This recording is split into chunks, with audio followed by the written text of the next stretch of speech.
আনজিলটি সমাবেশটা করছে জানি না আমি এই যে ও যে বলছে ওই দলে। জুলাই মাস জুড়ে গ্রামে-গঞ্জে শহরে নগরে চষে বেরিয়েছিল জাতীয় নাগরিক পার্টি। এক জেলা থেকে অন্য জেলায় পদযাত্রা ও পথসভা করেছেন শীর্ষ নেতারা। সেখানেই নিজেদের প্রতিশ্রুতি তুলে ধরেছেন নাহিদ, হাসনাত, সার্জিসরা। জুলাই বিপ্লবের পর গঠিত দলটির নেতারা শ্রমিক, কৃষক, দিনমজুর, গৃহিণী সহ বিভিন্ন পেশাজীবী মানুষের সঙ্গে মিশেছেন, বুকে টেনে নিয়েছেন।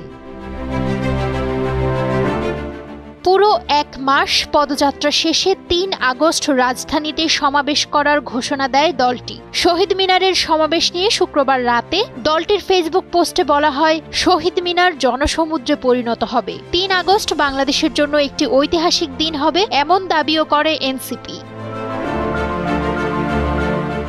রোববারের সমাবেশে বিকেল 3:30 পর্যন্ত জনসাধারণের উপস্থিতি চোখে পড়ার মতো ছিল না, যার বিভিন্ন ছবি সোশ্যাল মিডিয়াতে ছড়িয়ে পড়ে। তবে 4টা বাজতেই জনস্রোত নামে শহীদ মিনারে। সমাবেশে আসা তরুণদের বেশিরভাগই ছিল 12 থেকে 15 বছর বয়সী। এমনকি তাদের অনেকেই এনসিপির নামও ঠিকমতো বলতে পারেনি। সমাবেশটা করছে জানি না আমি এই দলের প্রধান কে? জানি না। আনজিলটি এই যে ও যে বলছে ওই দলে। দলের নাম হাসান মাহমুদের হয়ে আইছি বড় ভাই। যে দলের প্রোগ্রাম সেটা নাম জানেন না? জি না জি।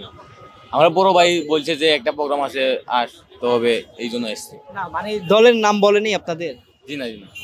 সমাবেশ শেষে অনেককে টাকা দিতেও দেখা গেছে, যদিও বিষয়টি কৌশলে এড়িয়ে যান নেতারা। গেল 1 মাস এনসিপি নেতারা রাজধানী থেকে জেলা শহর, গ্রাম থেকে পাড়ায় পাড়ায় পৌঁছে গেলেও মানুষের হৃদয়ে কতটুকু পৌঁছাতে পেরেছেন সে প্রশ্ন থেকেই গেল। 3 আগস্ট শহীদ মিনারের সমাবেশ নতুন এই প্রশ্নের মুখোমুখি দাঁড় করিয়েছে এনসিপিকে। শহীদ মিনারে অনুষ্ঠিত হওয়া জনসমাবেশে 24 দফা ইশতেহার ঘোষণা করেন এনসিপির আহ্বায়ক নাহিদ ইসলাম। ইশতেহারে নতুন সংবিধান ও সেকেন্ড রিপাবলিক তৈরি করা, পরিবারতন্ত্র ও ফেসিবাদী শাসনতন্ত্র বিলোপ করে নতুন বাংলাদেশ তৈরি করা, রাষ্ট্রীয়ভাবে জুলাই গণ অভ্যুত্থানের স্বীকৃতি নিশ্চিতকরণ ও জুলাই অভ্যুত্থানে পরাজিত শক্তির বিচার নিশ্চিত করা, গণতন্ত্র ও রাষ্ট্রীয় প্রতিষ্ঠানের সংস্কার, আইনের সংস্কার ও ন্যায়ভিত্তিক বিচার ব্যবস্থা প্রতিষ্ঠা করার প্রতিশ্রুতির কথা বলেন নাহিদ। ডেস্ক রিপোর্ট, সময়ের আলো।